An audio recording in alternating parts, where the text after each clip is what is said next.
Welcome to a couple of bunkies.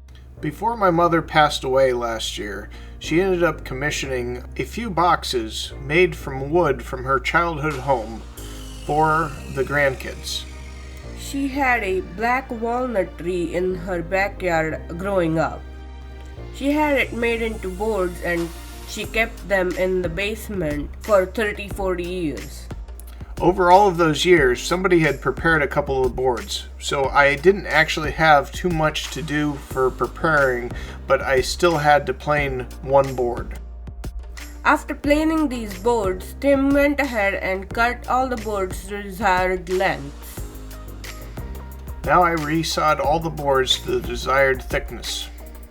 I'm slowly learning that shorter material makes it a little easier to resaw. And I repeat this process for all the other boards. Once the boards are resawed, Tim has to put them again through the planer to make them nice and flat.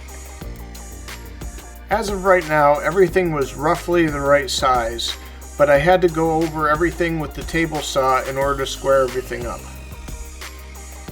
After ensuring that everything is squared, Tim went ahead and set the saw's blade to a 45-degree angle so he can put miters on each board.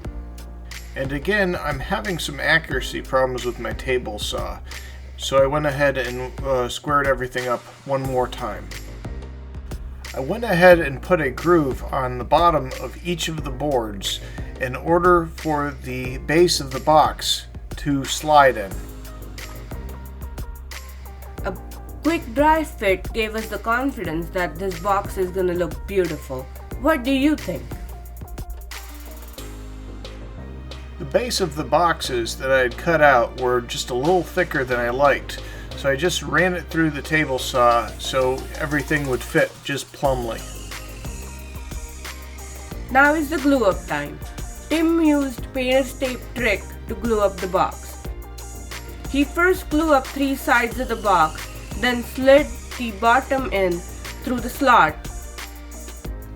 Then he put painter's tape on the final side and glued the rest of the box together.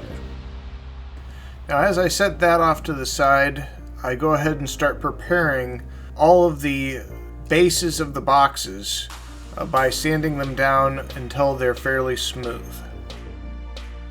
I went ahead and continued the gluing process, setting each box into the other room to dry. As the gluing process continued, supervisors stopped by to remind everyone to like, subscribe, and comment. The social media links are in the description below. On top of that, for better or worse, we now have a TikTok channel. Please check it out if you're into short videos of our projects. I had some extra material towards the end, so I went ahead and made a 7th box, even though I didn't really need to. Having the extra box ended up coming in handy. I ended up squaring off some of the boxes and immediately ended up making a mistake. This box did not go to waste though. Tim ended up completing it and we want to use it as a sewing box. We ended up cutting off all the extra material and squared up all the boxes one last time. We really liked the splines in the boxes, so we decided to put splines in these boxes as well. Using the spline jig I made a few videos ago, I went ahead and cut splines into the walnut boxes. I went ahead and took some maple slats that I had left over from another project in order to use as the splines.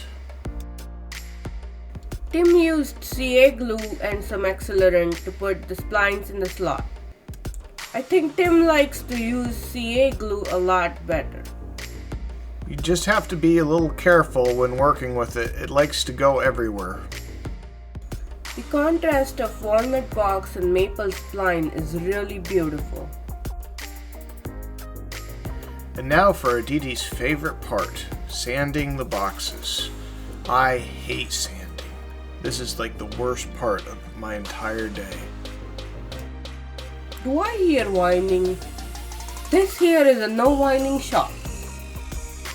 I've been having issues with the accuracy of all of my machines lately, So I went ahead and put some tape down on a piece of sandpaper, and then I glued the sandpaper onto a very flat board, and then I slowly rotated all of the boxes on the sandpaper so that each side would be 100% flat, and I was able to get everything fairly even after this.